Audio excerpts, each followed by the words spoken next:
I'm Rajiv. I'm here with a group of consultants and immigration agents. We are here to seek your blessings and experience as we interact with so many clients every day who are willing to migrate to Australia specifically. And we counter so many questions every day where it would be a great help, sir, if you can help us Sure, with your experience. sure. Shoot. So my first question is, when should a client come for a consultation?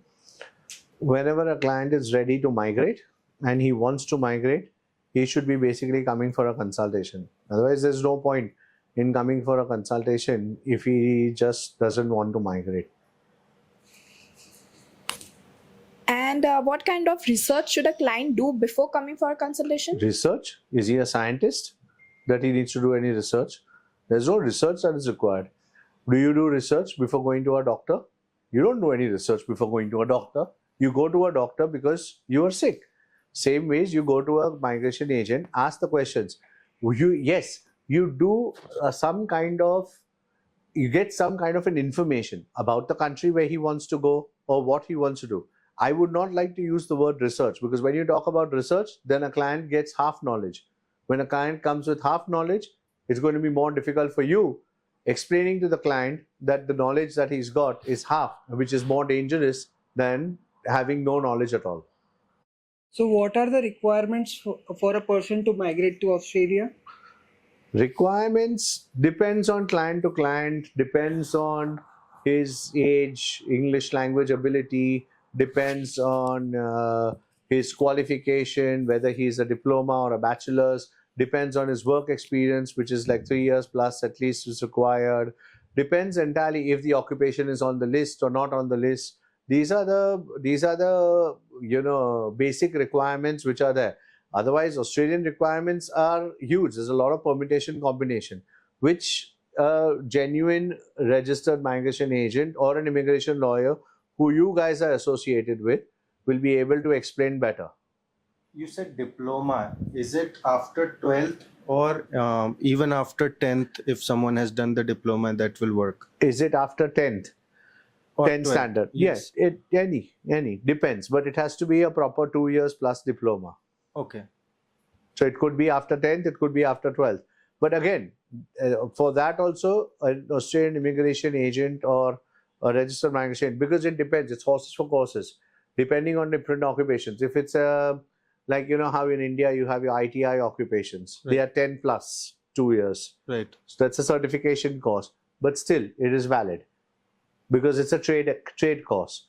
But depends again, depending on the different types of occupations, which your RMA or your technical part, your RMA or your lawyers will be able to advise you better. So what is the total average cost of the process for Australian immigration? Okay. Averagely, first, I would say that Australian immigration is not cheap. So anyone who wants to do Australian immigration or wants to go to Australia, please understand that Australian immigration is not a cheap process. It is a pretty reasonable and an expensive process, which I would say. Giving a simple example, husband, wife with 2 children below 18 years of age, averagely, the visa cost itself would be around $9,000 to $10,000. So that's, you multiply Australian dollars. So that is there. Then you have the skill assessment cost, which would be anything between $500 to $2,000, depending on the skill assessment. If you have a state sponsorship, then you have a state sponsorship cost. So these are all the government costs, which would be around $12,000, $13,000 at least, approximately. Then you have your RMA or legal costs, and then you guys have your own documentation cost if you have so. So averagely, if you see, average cost would be around $3,000+, I would say, plus average the government cost would around $2,000. So it will be around $18,000 would be an average cost, basically for a family to migrate to Australia, approximately. That is how it will be. And does the client have to pay upfront or pay as you go? No, everything in Australia, we call it as PAYG, pay as you go. So the client doesn't need to pay upfront, but depends entirely on how you guys are consulting or you guys are taking your cost. But every RMA or every Australian legal practitioner will take payments as and how the payments, as and how the work is done. So they will go in parts, it will be taken in parts. Even the government fees, they are not even taken upfront. So the process takes about 12 months. So you have a good amount of time to prepare for your funds and keep going as you go. Some agents are willing to do Australian immigration process at a low price. What you have to say about it? Each to his own. Basically, you throw peanuts, you'll get monkeys. So basically, if those immigration agents are non-registered and unregistered migration agents, it's basically, as you say, I call it donation. Instead of basically paying money to an unregistered migration agent, might as well take that same money, ring your temple bell, and why don't you give a donation across over there? It is something of that sort. Because the amount of knowledge that he has, the amount of knowledge will you have as a client. So every client who wants to do and use an unregistered migration agent, rather do it themselves than go in. Why do clients come to agencies like y'all? Because you have registered migration agents. And a registered migration agent or an immigration lawyer is not going to be cheap. Like we had seen in our previous, I think in our previous video also we had said, Australia has a wage act. An average wage, minimum wage is $23.23 per hour. So if in Australia has a wage act of $23.23 an hour, you work in McDonald's, you'll be paid around $23.23 an hour, approximately. So if you are basically going to be doing that, think about it, how much a lawyer is going to charge, or how much a RMA or registered migration is going to charge.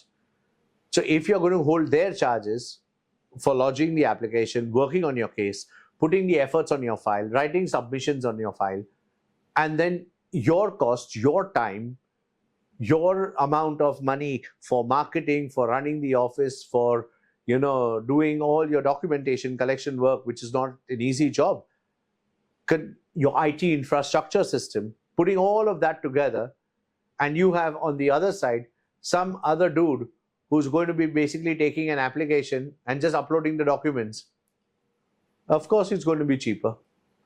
So as I clearly say, it depends entirely on a client. Does the client want to basically go to an unregistered migration agent? You will get cheap stuff. But if he wants to do his application correctly, then he has to pay what he has to pay. As a consultant, as an immigration consultant, if we have an option to work either with a MARA registered agent or an immigration lawyer, what do you think is a better option? Let me answer your question in this way. I have a pool of doctors.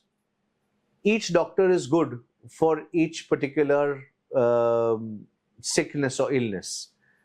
So I have a doctor who removes kids, gynecologist. I have a neurosurgeon for brains, and I have a GP. So for cough and cold. So I'm not going to use my neurosurgeon for a cough and cold patient. Right. So it depends entirely on that. So all MARA agents or all immigration lawyers basically are specialized in a particular kind of a category of visa. Some would be specialized in business, some would be specialized in GSM, some would be specialized only for visit, some are specialized only onshore. Some are specialized basically only for parent visas or family visas. Some are specialized for court cases and tribunals. So it depends entirely on that. Hello, sir. Yep. I have many clients asking which visa they will get if they apply for Australia. Which visa they will get, it depends entirely on the application. It depends entirely on which visa they apply. It depends entirely on the occupation that is there for the type of visa that they are going to apply for. So it's a very broad question. So if a client comes and says, which visa am I going to get? It depends entirely on horses for courses, depending on the occupation, depending on the state, depending on where the availability is, and all these things only come across when you are crossing that bridge. So whenever you're consulting to a client, it is better to always tell a client that if you're talking GSM, you're talking about 189, 190 or 491. You always turn around and tell them, if the occupation is on a federal list, you'll talk about 189. But if not, then you will always turn around and tell them that it could be 190 or it could be 491. So my advice is always give the information, always give the information from the beginning to the client that the 491 visa, we could also as an agency apply for a 491 visa. Don't just stick to 190 or 189 only. I have another question. Sure. I have a client who is 33-year-old and he's asking me about should he go for a student visa or should he choose permanent visa? Which one would you suggest for a better process and better thing? So is your client married or is your client single? He's married He is married. and he has a son also. He has a son. 6-year-old son. Perfect. And what does he basically do? What is your client basically? What is his qualification? So he done his engineering in the year of 2014. Okay. And now what does he want to go there to study? Basically he want a leadership kind of a course that he is looking Correct. out for. So why is he going to study? Basically, he's going over there so that he can migrate. Technically, that is the Might fact. be a- It is not might. It is a fact. That is why in rejections in India, if you see my past video also, it will clearly state that Indian applications are nearly 60% were rejected. 60% of the applications were rejected for student visa, because even the Australian Immigration and Australian Authority know that people who are coming from India, Pakistan, Philippines, Nigeria on student visas, their only intention is basically to come so that they can get a PR. But if instead, if he is an engineer, as you say, if he is basically done his bachelor's of engineering, and if he is 33 years of age, why does he need to go on a student visa? He can apply directly for a PR. Does it make sense? So I always turn around and tell everyone, when you can apply for a PR, why do you need to go on a student visa? And this is what you guys as immigration consultants and agents have to educate your clients and tell your clients that there is no point, because Australia has Indian passports. If you're talking about India, Indian, Pakistani, Nigerian, Philippines, and Arab country passports are all considered as level 3, level 4, where the rejection rate is always higher. Pakistan is about 70-80% rejection. And now student visa has become even more stricter. So because it's become even more stricter, now they are going to be rejecting even more. So it's better to apply for a PR than to apply for a student visa. Okay. So when they go for a PR, they have a one question, means most of my clients have that kind of question, that what's the condition of, means in relate to job and the opportunity in any kind of a field in Australia, and what would be the wage that they will get? Okay. Wage, as I said before also in my this thing, we have a wage act. So we have something called fair trade. Fair trade is basically a government organization and a body which gives a wage of like a wage act of $23.23 per hour. So you work in McDonald's, you'll be paid $23.23 per hour. But your question is, what kind of job will they get? They can open their own ice cream shop if they want to. There is no hard and fast restriction that if you're going as an engineer, you have to work as an engineer. But if you work as an engineer, if you work in the same profession of your occupation that is currently in your home country, it is better. But job opportunities, if you're asking me for Australia, dime a dozen. So can you advise us on the cost of living in different cities or region of Australia? Different cities have different costs. It's like your states in India. You go to Bombay, it's going to be expensive. You come to Pune, it's going to be a bit cheaper. You go to Delhi, again, it's a metro. So it depends entirely on that. You go to the metros like Sydney or you go to Melbourne, of course, the housing is going to be more expensive than going into Adelaide. But wage act is the same. Cost of living averagely will be the same. Job opportunities anywhere. In fact, for Australia, the more regional you go, the more higher you're paid and the more opportunities you will get. So can you provide us guidance on housing options in rental market? You got to go to realestate.com.au, my friend. I'm into immigration, not real estate. Most of my clients ask me. Yes, so they have to guide them. So guide them to realestate.com.au. They will get the entire market research of real estate for every state, every city. You will get for every suburb, buying, renting, anything. realestate.com.au. So people can find any kind of places there? Yeah, you can find sharing, you can find accommodation, you can find uni lodges, you can find apartments, anything, everything. It's one of the biggest and the largest real estate website for Australia. Okay. And one more thing I would like to ask you is, a person who is married, is it better to go with a family, means first time as a migrant, with or he has to go individual there? Again, question. Okay, that's yes and no, because it depends on the person's financial conditions. If the financial conditions says yes, it's good, then yes, the person can go with his wife and child. But the first entry exit has to be done with the whole family together. So when a person gets their visa, they have to do their entire entry exit across in Australia. So they have to go together. Then it depends if they want to come back or if the husband wants to come back, depending on their jobs, depending on their. So it's a very broad question. That again, we cross that bridge when it comes over there after they get their visa.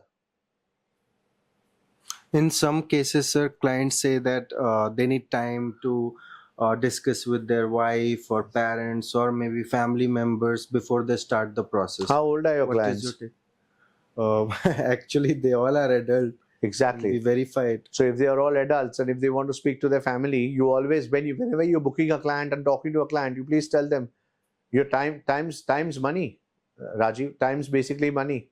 Like as Benjamin Franklin had said in 1748, that time is money. He had basically said that in an essay when he had written in a book since 1748. People understand and know. Would ask your client, would you like us to come to your office and waste time and have a chat and just be a tire kicker? It doesn't make sense.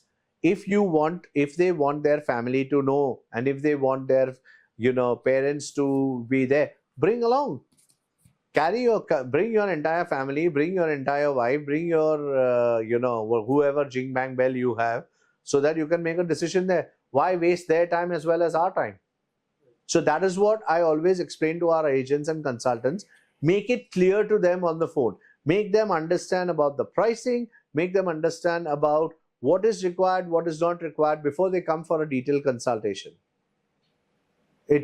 So that your time as well as their time, both their times are not wasted. Sir, some clients come and say that they need maybe 2 days or a week to start the process. So what is your take on it and how much time you will give to them? When I used to do consultations and when I was basically dealing with clients at that point of time, my policy was different. My policy is now or never. So tell me, Rajiv, one thing. When do you go to a doctor? When I am sick or I Exactly. need it. Correct. So when you need it, would you go to a doctor and turn around and tell the doctor, Doc, I'm coming to you. I need a consultation because my chest is paining or my chest might pain after 2 months or 3 months. Oh, that's funny. Exactly. So that is not what you're going to do. So that is what I explain to all the clients. Come to us only when you're ready. Do, as the lady over here said, research. Do your research. Find out what you have to find out and then come to us.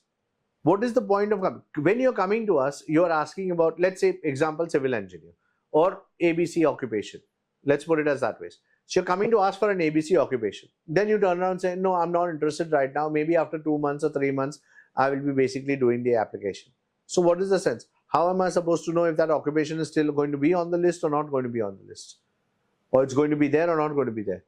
Currently, it is there. We have to work with things that are there current. So only come to us when you're ready. So yes, if a client says 2 days, 3 days, maximum 6 to 7 days, 7 working days also, fair enough.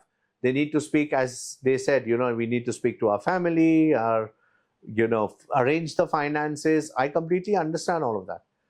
But when a client comes and says, oh, you know what, I'm just looking at Australia, I used to turn around and say, why don't you go to my website? My website's a detailed website, it's a 300-page website. It'll answer all your questions. Or go to the government website, do your research, as we say, find out whether Australia is the right country for you or not, and then come to us. So Right. you get what I'm saying? Yeah, that makes sense. Yeah. And in some cases, the most challenging thing in today's time when I am doing this almost every day is people commit, they take our time, they book a slot for consultation, they don't turn up. they don't respond, then they maybe later contact you back and say whatever the reason it was, maybe sick or got busy, again reschedule it, again they don't turn up. So once, okay, we understood, again they did it. So should we entertain these kind of clients, or what is your take on it? Okay. Why does the client want to come to you, Rajiv? I'm asking a question of a question for you. So why are they coming to you? Because they want consultation for Australia. Right. Correct? Right. So they are talking about going down under. Right. Correct? If they can't come to you, what are they going to migrate to Australia? Ah, They are not your clients. Right. They are called tire kickers. They are just waste of time. And then what happens is these same clients go to these other agencies who will basically call them or, give them. And, in Hindi, as we say, mandir ki ghanti baja ke donation deke aayenge. That is all that they'll do. right. So let them go. Because then they will be rejected, then they will get refusal, and then घूम फिर के वापस तुम्हारे पास ही आएंगे. Right. Because at the end of the day, so do not run behind a client. See, where you have a strong immigration lawyer, you have a strong RMAs, you have strong, support from where your agencies are. So if you have a strong support, you don't run behind the client. The client will run behind you. If the client wants his application done, he needs to come to you. I never ran, in 20 years of my entire career, my entire office has never run behind any client. Clients come to us. We decide whether we want to take the application or not. We decide, not the client. When clients come to tell me, clients used to come and tell me, when I used to run my Dubai office, clients used to come and tell me, oh, you know what, I'm just going to go to another agency. I said, dude, you don't decide. I decide whether I want to take up your application or not. So when you have strong RMAs, you have strong immigration lawyers, it's your choice. You decide. Do not run behind the client. The client will automatically come behind you. Because at the end of the day, Rajiv, immigration is a law. Only specialized people, like if you see in my previous thing, which I said, anybody can take out a child. Right. Whether it is basically a gynecologist or your house nanny also. But are you willing to risk No. someone holding, and taking out the child for you? It's something of that sort. So if the client wants, no problem, I will basically have a nanny also remove my child from my wife. Fir inshallah, jo hota hai, wo hota hai, then it is okay. But if most of the clients will say, this is my family, this is my child's future, this is my future, this is our passports that we are talking about, this is our status that we are talking about, they will of course go to a proper RMA or they will of course come to you. So they will come to you. So when you talk to them, you turn around and tell them, don't waste your time, don't waste our time. Only if you're serious, then come to us. Yeah. Would they do that to a doctor? No. If they have to go for a doctor's appointment, No. they will wait for 3 hours Queue. in the queue, waiting for the doctor. Why? We have to meet the doctor. Our position is the same position. So there is no change in our position, which is there. Right. So don't worry on these guys. These guys are, I'll tell you honestly, Rajiv, you're living in a country of 1.3 billion people. Right. These are all tire kickers. Let them go. If they are true, if they really want to go to Australia, they will stand at your door. They will come to you and they will say, yes, I want to basically migrate. Please help me. Got it. There is one more thing which comes in my mind, particularly as a consultant. So, basically, you see, there are people, everyone is investing in their future today, this way or that way. Correct. Whether it's money or any other way. Now, when you, put 10 lakhs or 15 lakhs in FD or maybe in some mutual funds, whatever the return you get, you all know. Correct. At the same time, when you want a bright future for yourself, your kids, your next generation, you want to migrate to Australia, and the fee is not even that much if you compare it, in terms of the returns which you're going to get, but still they think 10 times before it. So what is your take on it? How would you advise those kind of audiences? Now, when you turn around and tell your client your average government fees is around $12,000, will they negotiate? No. Why? Can they negotiate with the Australian government? Please? No. No. Correct? Right. Same ways. Why should they negotiate with your fees? Right. You know, in Bombay or in Pune, you have a court. You have courts all over India, Right. correct? Like, you know, everywhere you have court. Yeah. You have lawyers sitting in their chambers, and you have lawyers sitting outside the court also. Right. Right. So if you want to catch that, or some dude who will turn around and say, let me do your application for you. I'm a paralegal. Let me do your application for you. Their fees are going to be, they will negotiate with them. Right. But if you have a very powerful lawyer in India, It's fixed. it's Yeah. fixed. Nobody's going to, every time he stands in court, you have to first put the check down, and they will put that check down. So again, educate the client. Who are you? Who's your RMA or who's your immigration lawyer? How is your application being lodged? Like we have 3,000 plus applications. We have we are actually currently taking out a website which is basically only going to talk about our applications. So all the types of positive outcomes and applications that we've already done. We have already got a proven product which is there. We are doing it for 20 years. So we always say, people come and tell me also, Rajiv, oh, can we do, I can turn and say, machi bazar thodi hai. Kya, you know, fish, this is not a fish market that you're bargaining. Kitne ka diya, kam do na, jada do na. Right. Lena hai to lo, nahi to jao. As simple as that. Right. So stick to your ground, stick to whatever your RMA prices are, or stick to whatever your legal prices are. Stick to your ground. There's nothing to bargain in it. Why is it that they are not bargaining with the Australian government? They are paying double the amount to the Australian government. Why? Because it is the government. So why should you bargain, and why should you come down on your fees? And this reminds me, they do the same here also. They pay extra from below the table. You know, Yeah, apart from the exactly. fee. Yeah. Like India is one of the countries where paper bags are moved around all the time. Right. And they are happy to do that. Right. So stick to your ground. See, India is a country where bargaining is like the number one thing which is there. It's in DNA. And yeah, it's in their DNA, exactly. And there's nothing wrong in it also, I would say. Right. But if you educate them and turn around and tell them, sorry, my prices are fixed, we don't bargain. There are many places in India that I have recently been to, and people say, sorry, fixed price. Even apparels, people say, sorry, fixed price. So if they can say, and if you go to a doctor, will you bargain? No Doctor, chance. what are your fees? This much? Oh, can you please give it to me for this much? Only if you give it to me for this much. No, you're going to that goddamn doctor because you know that doctor is going to save your ass. So it's the same way. Some of my clients say that they get the work visa within 3 months. Is it true? Absolutely wrong. Absolutely wrong. Where did they get the 3 months from? I believe they went to some other consultancies and they spoke with them. Other consultancies. Yes. Are these consultancies registered? That I don't know. Exactly. Because no registered migration agent or someone who is basically having a knowledge would ever give false information like this. I'll be very clear, and I'll please let your clients also know very clearly. There is no work visa or PR visa that is ever done within 3 months. It takes at least 3 months to do this skill assessment process. So the process for this particular application for any regional work visa or a work visa or a PR visa is basically, first is the skill assessment. Once the skill assessment is basically completed, after that basically we have state nomination. That is called state sponsorship process. After the state sponsorship process is done, we have the visa stage. So the entire process averagely takes 12 months and above. So anyone who turns around and says that they are getting an application done within 3 months, they are con artists. And people who are basically falling into that con also, I blame them also, because after giving that knowledge, it's on the government website. So they can go to the government website and have a look. It is clearly says the processing time is averagely 12 months and above.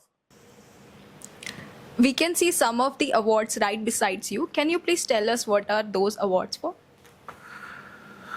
This baby we received in Dubai, which is basically the Golden Saga Awards, which was given by one of the Bollywood celebrities, Sunil Shetty. So this was given to us for the best Australian immigration firm in UAE and in Asia. And we also received another award similar to this in India, which was basically through Asia One, which was again for the best Australian immigration firm for FBB International, which is my baby, which I founded since 2014.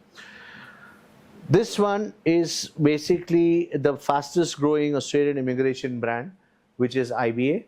So this is a separate award which we got for IBA because IBA is growing very fast in India and in GCC in the Middle East. What is IBA? Can you please explain a bit more about it? IBA is our parent company from Australia, which is called Immigration Business Alliance Partner. It is an aggregator, it is a platform which holds a lot of immigration companies, immigration lawyers like FBP, which is ours. It holds all of that, all those different types of Australian visas.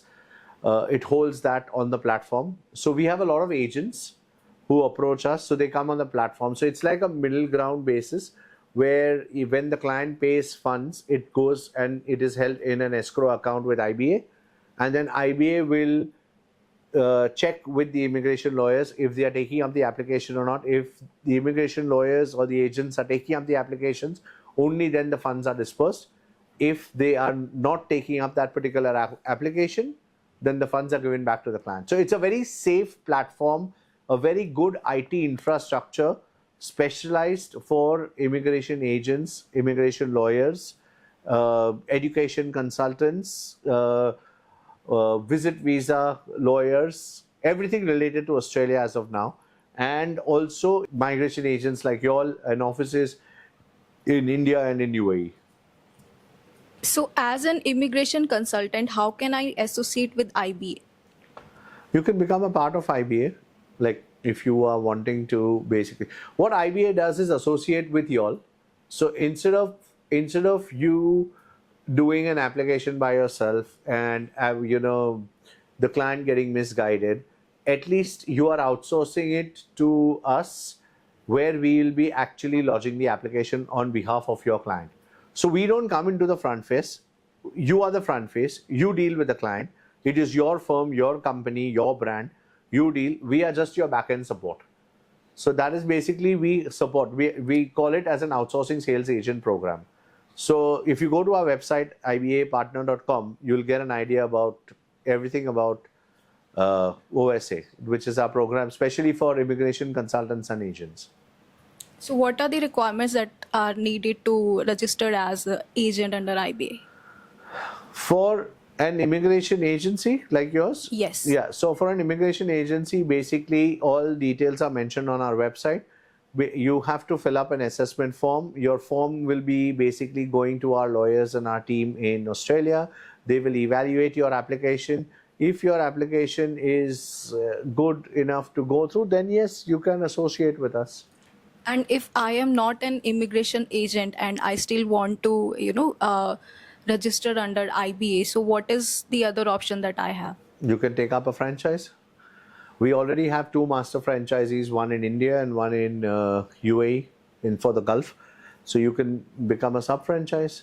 So when you become a sub-franchise, so we have a sub-franchise model for people who are not into immigration. So people who are not into immigration, we have a sub-franchise model. That means we will provide you with a complete virtual office, virtual assistant, payment gateway. We will provide you with website. We'll provide you with everything, all marketing facilities, training portal, everything. We will guide you. We will show you. We will tell you. Plus, no risks, no liabilities, because our master franchisees sign the contract with the clients. So wherever, supposing if you're taking a sub-franchise in India, we have a master franchise in India. So you will be under them. So they take the responsibility and they will be basically signing the contract on behalf of the client. So you just get your commission basically. So you are like a front-face satellite office with no risk, no liability, which is there. So what if someone can afford a franchisee but still want to be in this field and doesn't know anything about immigration at all? People who don't know immigration come into us as franchisees. So somebody who cannot afford a franchisee, we have another program called Sales Agency Program. So that is, again, we give them like a virtual office. They are like freelancers. So we give them a virtual office. We give them a virtual portfolio, again, through IBA, because that's the IT infrastructure company. And they can refer clients to basically the master franchise in their region. So if there is a sales agent, we have sales agent basically in South Africa. So they can refer it to our Dubai office, because the Dubai office is the closest master franchise to South Africa. so they can basically refer to them. So the master franchise in UAE looks after the entire client for documentation and all before the application, and all the details go to our legal office in Australia for lodgement. But for referral, they get a fee. So they just become, so instead of becoming a franchisee, they are agents. So even a freelancer can do immigration? Yes, anybody, even you can do. If you want to basically become a freelancer, and if you're not into, so if you're already into, we have three models. If you're already into immigration, it's an outsourcing sales agency model. If you're already into, not into immigration but want to set up your own business, then we have a franchise model. And if you cannot afford a franchise and if you still want to do it, then you can become a freelancer, which is the sales agency model.